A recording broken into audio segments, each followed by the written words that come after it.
เอ้าแม่น่ะดีแท้ ชัด ยาเลมอนเป็นเนาะ ยาเลยดิ มันเกี่ยวกันอยู่ว่ากินยาโอ้ยห เจ้า มา เป็น กับ วินเนาะ เสียงประจังไห้จังห้องน้ำบัด เจ้าเป็นวินมันบ่ได้เกี่ยวกับนั่นนะเบิ่งนะความถึงลูกแล้วฮะลูก ยกไปใช้อันนั่นน่ะ ลง ไปใช้อันนั่นน่ะโอ้ป่า นิ้ว ชุกหรือบ่ โอ้ย ถามมันเยอะชุกแล้วบ่ ถามมันดู เอาบัด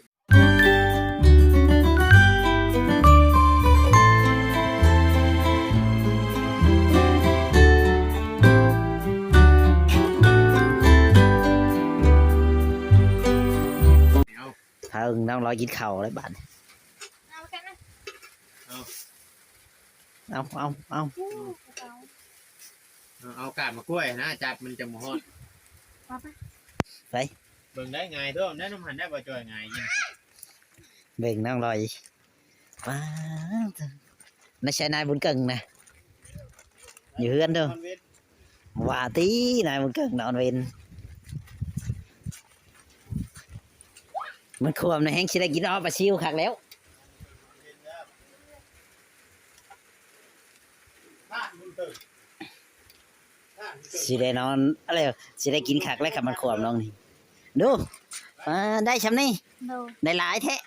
ผัวบริการบ่คืนนี่ บ่ ผู้ใดเงียบใส่ผ้าห่มผ้าแพรคือว่าตากเพื่ออยู่นี่ ไปช้างอันนั้น ฮะ น้องลอย ผ้าแพรคือว่า บ่ได้ผ้าห่มอันไหนไปตาก ผมนะ อืม เหนียวเล็กน้อย บ่แม่นแม่ว่าจักเหี่ยวเนาะน้องบุญเทงแม่ก็พอว่าจักใช้นายบุญเก่งนะเห็นหยังกันนั่นน่ะ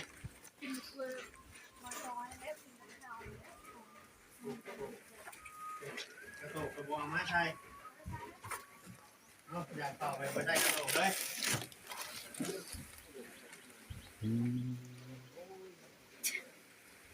คือทางกระตุก กระโตกบ่มีพอดีกระโตก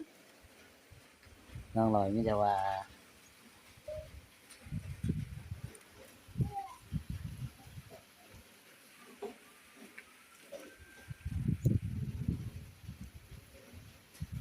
เสียงฝนตกกะตากผ้าห่มมันสิแห้งจักมื้อนี่มันบ่มีเน่าเลยวะมันสิแห้งมันต้อง คุณมีจะเอาจะเอามีก็เขาก็ตามเชียร์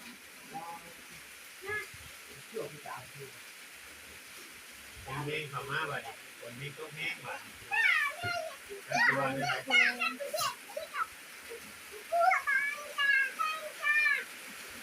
เบิ่งน้องหน่อยจะโดยกันมันตากเชือกผ้ามันต้องแข็งตากหลายอ๋อหน่อยจะโดยแล้ว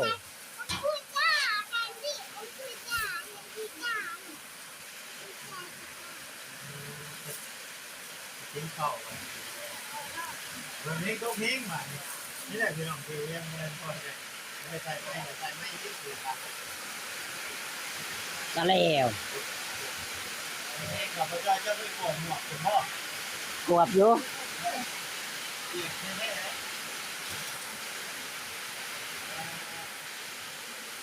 งั้นพี่กินข้าวพี่น้องเอ้ยเนาะ กินข้าวเที่ยงบ่น้องลอยนี่ โด ข้าวเช้ากินกับหยังฉันบ่เมาหันจะตั้ง พี่เจ้าไม่ได้กินกำยังเจ้า กินมะเขือ กินมะเขือ เช้าก็กินกับมะเขือ กินง่ายๆกินคิ้วๆแบบว่าไปหาปลาซิวมากินเนี่ยแต่ทำนี่ก็มาอยากกันไปหาอีกเอามาหลายบ่ได้พี่น้องเลยเอามาหลายอย่ามันเอามันมีตู้เย็นใส่เลยเอามาหน่อยๆยังเลยว่ะเอายอมกินเราอ่ะเอามาเท่าละน้อยเอามาหลายเดี๋ยวมันสีเน่าเราอ่ะ แม่นว่าน้องลอย มันมีลายมันไม่หมดเลย เอ้าเจ้ากับว่าไปต้องไปจังนี่เนาะโอ้ยนักหน่อย เอาเลย เรายัง เดนซี่เนี่ยว่าแต่ก่อยสองคนนี่บ่ FC สีขาว เออ เจ้ากับว่าไปน้ำข่อยจังนี่เนาะพอให้ FC เพิ่นหัวนี่ ไปเว้าหยอกมัน แล้วมัน ยังบ่ทันได้เด้อเงินเจ้าเด้อ ฮะ ยังบ่ทันได้เด้อ มีหยังบัดนี้ ว่าเงินเจ้ายังบ่ทันได้เด้อ เอาแล้วข่อยบ่ได้ถามเอิ้นบอกก่อนน่ะ ยังบ่ได้ทางแต่ขอบอกก่อน โอ้ยเกินไปได้เจ้ากินได้ข้าวมากินนะแม่น่ะเมียนี่ กินแล้ว ฮะ โอ้ ผัวบ่ได้ไปหาอะไรผัวบ่กิน เพราะว่าสิมาเอากบใหญ่น้ำเจ้าอยู่ บ่ได้สิเยือก บ่มี เอาแล้วฝนตกช่วงสิเยืองแท้ มันบ่ออกนะมันแบบอันยังบ่ทันแดด โอ้ฝนตกมันเน็ตมันสิออกบ่ คนเรื่อยๆแล้วมันอิ่มสิมันกินอย่างก็อิ่ม นั่งจำดีบ่นั่งลอยกินข้าวกันนั่งกินข้าวตั้งข้าวให้เพื่อข้าวสิแล่นไปใส่แท้ อืมข้าวจะไปได้ต้องรอยว่ะ ข้าวไปใช้เดี๋ยวนี้นะ มาไปค่ะ คุณเพ่งกินกับมะกล้วยบ่เจ้า แช่บ่หมักเพลงอะไรบุญเพลงมากล้วยนะ แซ่บบ่มะกล้วย น้องเพลงแช่บ่กินก็บ่ปากเด้ พี่น้องเลยเนาะเรามีลูกนั่งกินข้าวโอ้ยข่อยมาอยู่ทางหลังนะครับ เอาหน้ามันจะตกเตียจังนะเลี้ยวเต้าเกี่ยว เปิดแท้ประตูดิ จะเอาเข้าประตูบ่ได้น้องลอยหลอกไว้บ่ได้เข้า มาที่นี่ก่อนเพื่อนเป็นห้องพี่น้องย่างมันต้อง วนดิ วน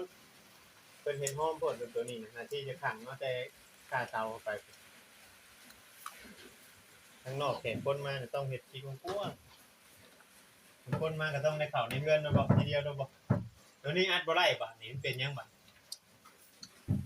มีแนวหลอกเหมือนว่า บ่อัดบ่ได้แล้วดูประตูมันบ่มีอันนี้ มันบ่มีการเตื้อยน้ำมือมันสิย้อนลงในจังหน่อยกับกุ้งแป้นปึ๊บตัวนั้น อืม ยา มันปิดไว้อยู่นะ ไปซื้อ กัดพริกน้ำบ่อนบ่ได้เอามีแต่ว่าฮ้อนท้องกินเผ็ด น้องลอยกินน้องเพชรแหละ ให้มึงเกิ้งดอกไป เนี่ยมาจ้า ได้ปันเคยจ้า ว่าหยังกันนะ บ่ย่ายมึงเกิ้ง เราว่าอยากจ้า ว่ามันกินไปซื้อขอบ บ่ให้เมียกินปลาซิวมันเป็นหยัง เอาเจ้านี่ถามยังมาถามกินอย่างกับลูกมัน ยังกินบ่ได้บ่ลูกยังน้อย บ่ กินได้จะกิน ว่าได้ปากเห่าก็แม่นเว้าได้ว่ามันเจ็บอันนั้นมันท้องมันยืงได้ก็ได้นั่นได้ ไปชิวซื่อๆนี่นะว้าย กินหอยเมื่อวานนี้ก็ลูกยืงท้อง กินหอย หอยมันเห็นแล้ว หอยจม ต้มมาบ่บ่ได้แม่นนั่นบ่ได้แม่นหอยดิบคือมื้อนั้นบ่ กูจ้าใช้ตะเกียบหน่อยเลย มันเล่นลูกยาเสร็จแล้ว กูจ้าไม่ใช้ตะเกียบนะ กินโลดสิบกว่าเป็นยังแล้ว ชิ้นยังใช่ตัวน่ะ สิบควาย ชิ้นกล้วยมาแต่ไส สิบควายมีควายน้อยตาย บ่เป็นหยังบ่ บัดตัวมันตายแล้ว หนาว กล้วยน้อยกล้วยตายว่าบ่เป็นหยัง เอาเขาบอกมันหนาวเป็นไงตายแล้วว่าคันยังเป็นมันจะกินได้ป่ะ เอ้าบ่ไอ้มึงเกิ้งก็บ่โหดแท้นี่ เอาเลยแต่ว่ามันตายว่าก็มันตายแล้วครับมันตาย เอ้าตายจังว่าเมียเจ้ากินของแบบพิษมันพิษบ่พิษบ่ กินของตายยามันพิษ แบบไปซิวว่ายันพิษบางคนน้อยตายบ่ยันพิษเพลงเฮนมันเฮน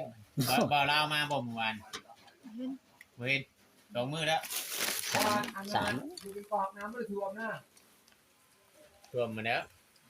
เจ้าพี่เรือไปป่ะ ขี่เรือมา แล้วเขาจอดอยู่ใช่บันจอดอยู่ตะแนวเลย แม่น เขาปล่อยเขื่อน เนี่ยบ่เจ้าไปยามเขื่อนที่สั่งนี่เขาปล่อย อีก บ่เจ้าไปยามใช่ตอนนั้นน่ะ ปล่อยชั่วที่ บ่ตอนเจ้าไปยามน่ะเจ้าไปยามอยู่ไส เจ้าว่าค่อนแห่งคนละค่อนแล้วฟังเจ้าว่า เจ้าว่าเขาปล่อยเขื่อนเจ้าว่า เอาเขาก็ปล่อยเขื่อนเสร็จแล้ว เอาแล้วปล่อยมันเพี้ยนมันคือแหละ เขื่อนอยู่บ้าน กินได้แต่น้องลอย แล้วเจอเป็นคนก่อนพี่น้อง ปลาซิวนะ ป้า ถึง เจ็ ห่ บ อ เนี่ย หอยนั่นแหละย่านมัน ลูกเจ็บท้อง กินหอยนะลูกเก็บท้องต้องกินชิ้นค่อยน้อยตายลูกจังเลยเจ็บ ตัวมันตายที่มันแหงย่าน พี่น้องเลย หอยเนี่ยเจ้ากินหลายกับจ้า ว่ารถไฟมันคิดขึ้นทั้งดังหลายนี่ว่าเจอนี่ อืม แดงเบิดไฟต้องต้มเดือกันคนมา ผู้ใดล่ะกี่ บ่มีหยังบ่มีหยัง เป็นมาชายยังน้องดอน เขาเห็ดสิเขากี่มาใช้น้องลอยบ่หรือว่าใช้กึ่ง แต่มันเกินนอดเวท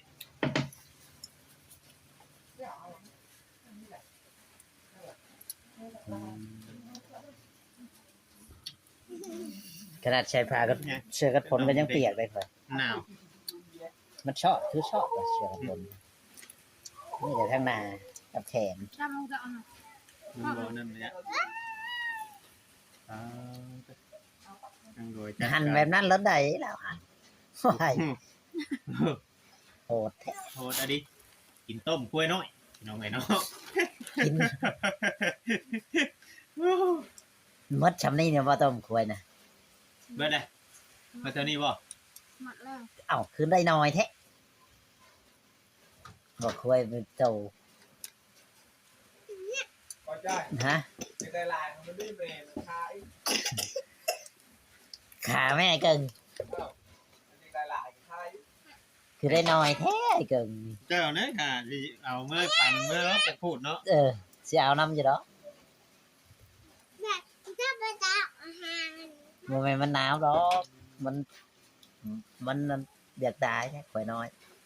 ปล่อยมันหนาวมันก็ดังหนาวไต้หวันนี่ ฝนตกแห้งเนี่ยมันหนาวสิ อืมไปเกิงเมียนข่อยน้อยตัวหนึงอิ่มครัวแต่เช้าผมว่าไอ้เกิง เออ จักพูดอะนะซื้อขายบ่หรือ โอ้มันเป็นชื่อควายอันระบ่าวเขาให้เขาเลี้ยงให้มันตาย มันหลายคนแล้วก็ปันกันกิน ปั่นกันกินในชื่อนี่บ่ แม่ แต่ไม่ได้เห็ดพูดขายบ่ ก็มันบอกมีอาหารอย่างที่กินแค่นั้นมันบอกว่าเขา เพราะมื้อนั้นแม่นได้ข่อยมามื้อนั้นข่อยเห็นกล้วยน้อย2ตัวมื้อนั้นเนาะยังเดือตัวเดียวลูกฟ้าแผดบ่ เจ้าบุญจังไม่ เอายันว่ามันเป็นลูกคือจำกันแท้สิเนาะ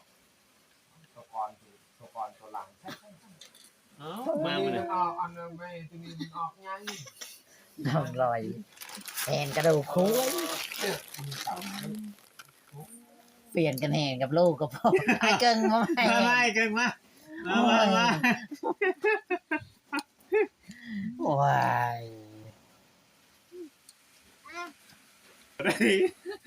โอ้ยนั่งดอยนั่งบุญเพ่งไงบุญเพ่งกับจ้ำหมกพริกบ่เจ้ากะ อหย่างนะแควมันวันน่ะนะโอ้โหกระดูกคางมันก็บอออกพอได้หมดบาดดี เด็ก คลิปนี้ก็ให้นั่งโดยเบยเขากันเบยเขากันเบยแต่เขาไปคุยกับไอ้เกิงอยู่ในคุณพี่น้องเนาะ อืม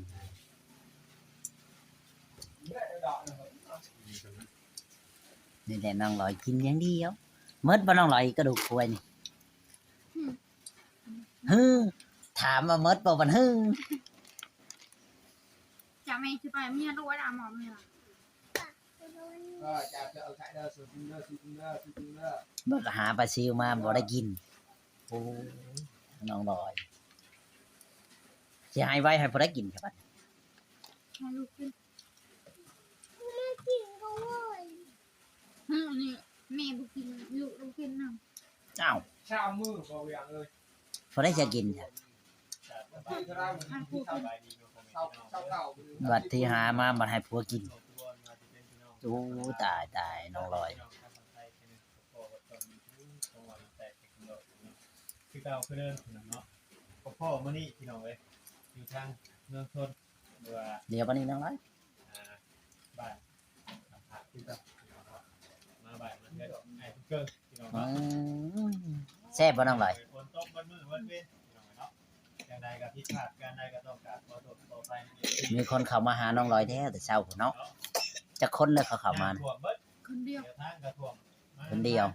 เต่าในหน้าทุกเต็มเลยไม่เกี่ยวพี่น้องผมมีเวลามันแดดเลย ไอ้ แต่ฝนตก อืม บ่าวไทย ให้เพิ่นเกิงได้ บ่แม่นบ่าวลาวบ่บ่าวไทย เป็นอยู่บ่นี่เอาสบายดี บ่าวไทยมาได้ใช้บ่าวไทย เกี่ยวข้าวเป็นอยู่บ่จ้ะ เรา ได้สิเฮ็ดให้เห็นหน้าดูลูกดูเมียกินได้ คนไทยไปไทยกันเด็กมาลูก เพื่อนกู ค ว่าน บ่ ไทยไปไทยกันเด็ก โอ้บ่าวไทยมาไทย เกี่ยวได้ เพราะผมเจ้าเห็นอะไรมันสิแห้งกันจัก จังไร กินข้าวแล้วต้อง มันสิบ่ไม่เน่าแต่ว่าเผื่อมันสิแห้งพอเล่นแบบนี้ มันบ่แดน ใช่จ้ะ ปั้นแล้วก็ คุณมี นี่ คุณมีเฮ็ดยังอ่ะน่ะ ตากแถวเฮือนนี่เด้อจะเอาไปตากไปนะจักมื้อมันสิแห้ง ไปดีไป สิ ลู ได้ ก ตุ้มอยู่บ่ ไม่ได้ ไป เห็น ดีไปลูกไหมเฮ็ดบ่เป็นคือบ่เพลงสบายดีไปลูกอ่ะ ปาก อ่า เพลง เพลงเฮ็ดเป็นเด้อเพลงคุณมียังบ่จักดอกกับแม่นปีหน้า อืม ปีหน้าฮู้ปีหน้าฮู้แหละจับมือมันเฮ็ดได้บ่ฮู้กับเจ้าล่ะเอ้าจักบ่ฮู้ข่อยมา บ่มีเขียงใช้เลยน้องหลอย คือบ่ผักก้อนอย่างต้มไผต้มน่ะ ทานมาพี่ ข้าว ตุ้ยกัน 6 เดือน